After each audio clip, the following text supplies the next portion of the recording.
Alright, this is a Kenmore model 1652, and this video is just a little different than my other videos because I am shooting it while I'm actually hemming a pair of my own jeans. Now, normally I like to get out my free arm for this, but I had this Kenmore ready to shoot a video for this eBay listing. So, and I love the lift and the room underneath the presser foot of a Kenmore. Plus, just multiple layers of denim are no problem for one of these older Kenmores, so I decided to just shoot the video actually hemming my pair of pants.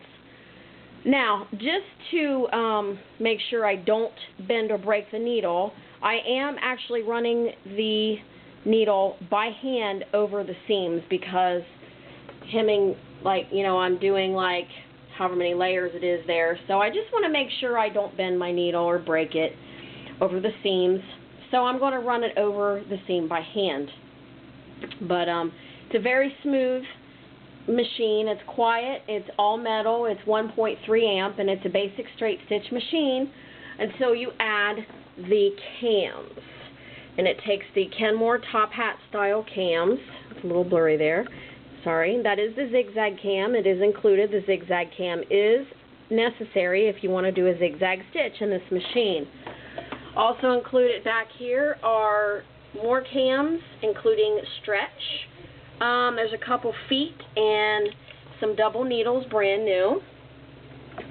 But this machine has adjustable stitch length, adjustable stitch width, and feed dog drop, and of course your bobbin winder, and it is double needle capable. You will get a copy of the instruction manual emailed to you for this model. Now I'm going to commence sewing my Levi's here, and as I said, I'm going to start out running them kind of by hand because I just want to make sure or very slowly with the machine because I don't want to break or bend my needle. And I'm just going to run it real slow. Now let's go by hand through here, and I'm going to help it through a little bit. Run it 4 or 5 times here by hand just to get it over the hump. And that's just a safety precaution. I do have a straight stitch foot on it because I have the zigzag foot on, and the toes of my zigzag foot were running right even with the edge of my fabric, so my fabric kept bunching up. So I put the straight stitch foot on, and I've often said that a straight stitch foot, you know, why do you have to have a straight stitch foot if you have a zigzag foot? Well, here's a perfect example and an answer to my question. The zigzag foot is letting me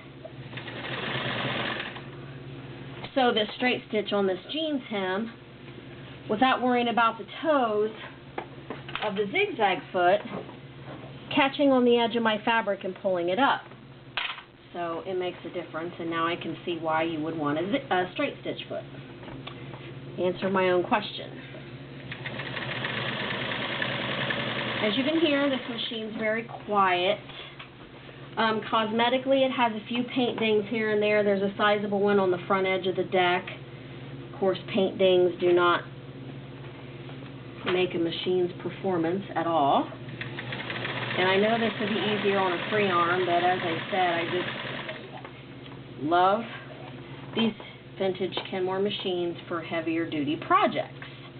So I'm kind of fighting with the fabric because I'm trying to keep it and make sure I don't sew something I don't want to sew.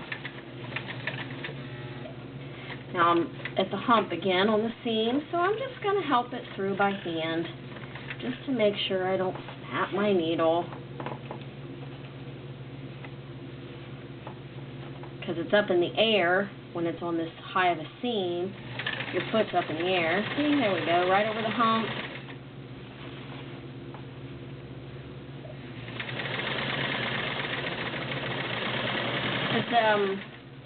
Now it's going to be very uneven, but oh well. This is a low shank machine. Any screw-on low shank footer attachment is going to work for you. It uses 15x1 needles. It uses class 15 bobbins. You do get a few bobbins with it, and as I said, the double needles. There's So screwdrivers, a needle threader, satin stitch foot, and straight stitch foot. Comes with it. But there is that machine actually working. That's the Kenmore model 1652.